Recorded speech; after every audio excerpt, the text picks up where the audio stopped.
Agora, vendo especificamente o elemento da competência número 1, vamos passar cada um desses elementos. E aí vou fazer uma pausa em meio a uma outra para você fazer uma pergunta. Inclusive, você pode jogar a pergunta no chatzinho. Quando eu abrir para responder essas perguntas, vai aparecer na sua telinha essa dúvida de novo. E aí eu posso pegar, resgatar essa pergunta e tirar a sua dúvida, ok? Então, fica atento em relação a isso também. Quando a gente fala da competência número 1, galerinha, o que a gente tem na verdade? A gente tem uma competência que avalia segundo a grade de correção oficial. Isso que vocês estão vendo nesse momento aqui nesse canto, é a grade de correção oficial da Banca Enem, ok? É essa grade que acaba saindo no espelho da sua redação quando você recebe a correção oficial dela de acordo com os níveis e de acordo com a nota atribuída a cada nível, beleza? A gente não vai ficar lendo tudo isso, não é o objetivo ficar avaliando e lendo cada um dos níveis e cada um dos itens discricionários desses elementos. A gente vai ler somente a parte lá de cima, que descreve o que é essa competência de fato. A competência 1, galera, ela é aquela responsável por avaliar se você tem de fato domínio da norma culta da língua portuguesa. Pô, professor, só isso?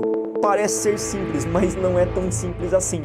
Por trás dessa simples frase, né, dessa frase que acaba sendo um pouco genérica, a gente tem uma rede mais complexa em que o corretor vai atribuir uma nota. Veja o que ele avalia de fato na competência número 1, como vocês podem ver, são dois tópicozinhos que eu quero esclarecer muito bem com vocês, ok? E façam suas perguntas se você achar pertinente. Quando a gente fala da competência número 1, ele avalia de novo dois elementos muito representativos na sua dissertação, como qualquer outra prova também faz. A estrutura sintática da sua redação e os desvios. O Enem não gosta muito de falar de erro gramatical, ele fala mais do conceito de desvio, que no final das contas equivale à mesma coisa no seu parecer, tá? Quando a gente fala de estrutura sintática, eu falo daquela estrutura oracional que você constrói todos os dias quando você vai elaborar uma frase. Aqui nesse momento eu estou elaborando frases a partir de uma estrutura sintática, sujeito, verbo e complemento, ok? Só que o Enem, ele avalia estruturas sintáticas de acordo com o seu grau de complexidade. Vamos supor que você faça muitos, mas muitos períodos simples no entorno da sua dissertação. Com certeza a sua estrutura sintática vai ser deficitária, vai ser regular, não vai atender a demanda da banca corretora. Para você fazer realmente uma estrutura sintática com um grau alto de complexidade que possa atender a expectativa da banca, você tem que abusar daquelas benditas orações que faziam parte dos estudos da gramática, período composto por subordinação, período composto por coordenação. Lembra daquelas aulas de gramática que você achava, nossa, eu nunca vou usar isso para nada? Pois bem, este é o momento em que você vai ter que utilizar sim para fazer uma boa dissertação. Então você vai ter que recorrer aos recursos que você aprendeu naquelas aulas de gramática de período simples, aliás, de período composto, por coordenação, por subordinação, seja a subordinação substantiva, adjetiva, adverbial. Seja a oração intercalada, seja a oração reduzida de infinitivo, particípio, gerúndio. Pô, professor, mas por que eu tenho que fazer isso? Porque a Banca Enem corrige, avalia o grau de complexidade da estrutura sintática da qual você se valeu. Professor, mas eu faço redações constantemente e já consigo tirar uma nota muito boa na competência número 1.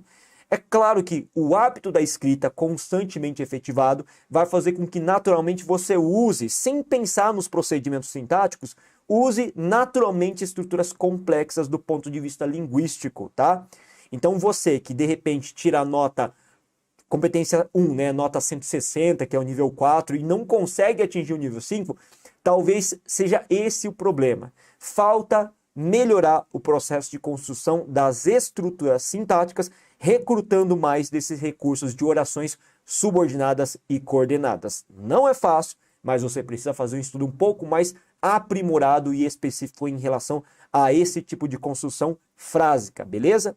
E além disso, vale lembrar que os desvios correspondem aos equívocos de alguma ordem gramatical, seja acentuação, seja crase, seja regência, seja concordância. Nesse caso, os desvios, gente, cuidado, para você tirar uma nota máxima, você pode sim cometer erros, tá? Sua redação não precisa estar perfeita do ponto de vista gramatical, mas os erros tolerados de desvio são apenas 2 desvios. Errou uma acentuação, errou uma crase, beleza, você ainda tem condições de tirar a nota máxima 200. Errou um terceiro equívoco, um terceiro desvio, já era, você vai ter uma redução do seu nível para o nível 4, do 5, 200 para o 4, 160. Quantos erros de estrutura sintática eu posso ter? Aqui, realmente, seu texto ele precisa ser praticamente perfeito, né? Você tem que abusar das estruturas complexas, sintáticas complexas. Caso contrário, você também vai ter uma redução de nível.